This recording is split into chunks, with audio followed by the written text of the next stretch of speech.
Hello hi বন্ধুরা, তোমরা সবাই কেমন আছো? আমি আজ নিয়ে চলে এসেছি চায়ের সাথে খাওয়ার জন্য গরম গরম নিমকি। আমি বাড়িতেই বানিয়ে নিয়েছি, দোকানের থেকে আমার বাড়িতে ভাজাগুলোই ভালো লাগে। আমি নিজেই এটাকে বানিয়ে নিয়েছি। তোমরাও খুব সহজে এই মুচমুচে নিমকি বাড়িতে বানিয়ে নিতে পারো। প্রথমে এটার জন্য আমি নিয়ে নিয়েছি ময়দা, যেটাকে আমি ছেঁকে নিয়েছিলাম। এর মধ্যে নুন, কালো জিরে, লবণ ভালো করে মিশিয়ে ময়াম দিয়ে এটাকে একটা ডো বানিয়ে নেব। যেরকম পুরীর ডো হয় ঠিক সেই রকমই। এরপরে লিচিগুলোকে ছোট ছোট করে কেটে নিলাম। কেটে নেওয়ার পরে আমার মাকে বলেছিলাম একটু বেলে দিতে।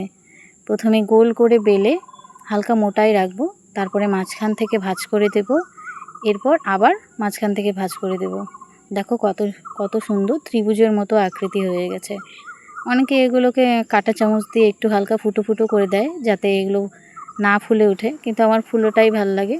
ফোলা ফোলা বেশ মুচমুচে থাকবে, সেই জন্যই আমি কড়াতে তেল গরম করে মিডিয়াম টু লো ফ্লেমে রেখে আমি এর মধ্যে ছেড়ে দিয়েছিলাম নিমকিগুলোকে।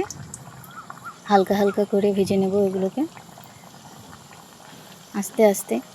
আর তোমাদের যদি আমার ভিডিওগুলো ভালো লাগে, তোমরা আমার চ্যানেলটিকে ফলো করে দেবে। আমার পেজটিকে, ফেসবুকে পেজের নাম পুতুলের রান্নাঘর, প্রোফাইল স্বপ্না মণ্ডল।